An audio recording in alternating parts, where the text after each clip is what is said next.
বিএনপির পাকা ধান ঘরে তোলার সময় মোটরসাইকেলে করে তা দাঁড়িপাল্লায় তুলে দেওয়ার ষড়যন্ত্র হচ্ছে বলে মন্তব্য করেছেন পাবনা ৪ আসনের বিএনপি মনোনীত প্রার্থী ও পাবনা জেলা বিএনপির আহ্বায়ক হাবিবুর রহমান হাবিব।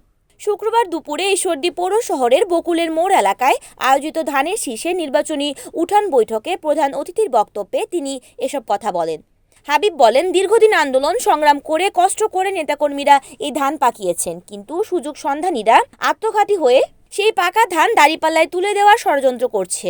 অনুষ্ঠানে প্রধান বক্তা ছিলেন বিএনপির কেন্দ্রীয় কার্যনির্বাহী কমিটির সদস্য মোখলেসুর রহমান বাবলু। সভাপতিত্ব করেন যুবদল নেতা নাহিদ আক্তার নীরব।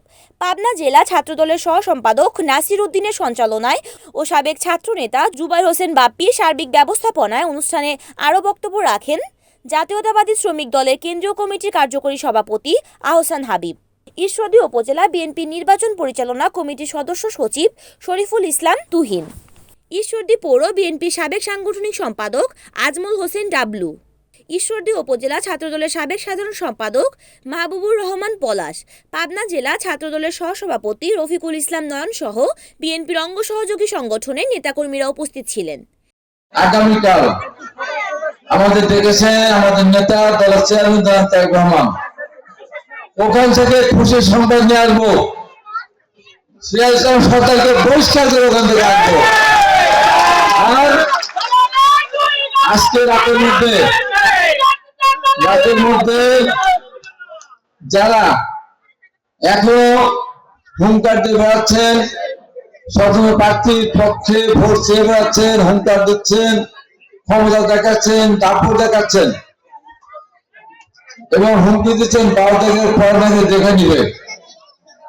ধান পাকানো হয়েছে, ধান পেকেছে আপনাদের কষ্টের বিনিময়ে, এবং সেই ধান মোটরসাইকেলে তুলে নিয়ে দাঁড়িপাল্লাতে মাপার জন্য ষড়যন্ত্র মেতে দিচ্ছেন।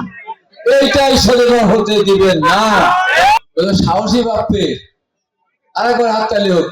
আমার ভাই আমরা সাহসী বাপ্পে ঈশ্বরদীর মাটিতে যখন সন্ত্রাসীদের বিরুদ্ধে কথা বলতে সাহস পেত না, তখন এই ছেলের জীবনের রিস্ক নিয়ে কিন্তু এই সন্ত্রাসের বিরুদ্ধে একের পর এক ঢাকাতে সাংবাদিক সম্মেলন করেছে, এখানে করেছে।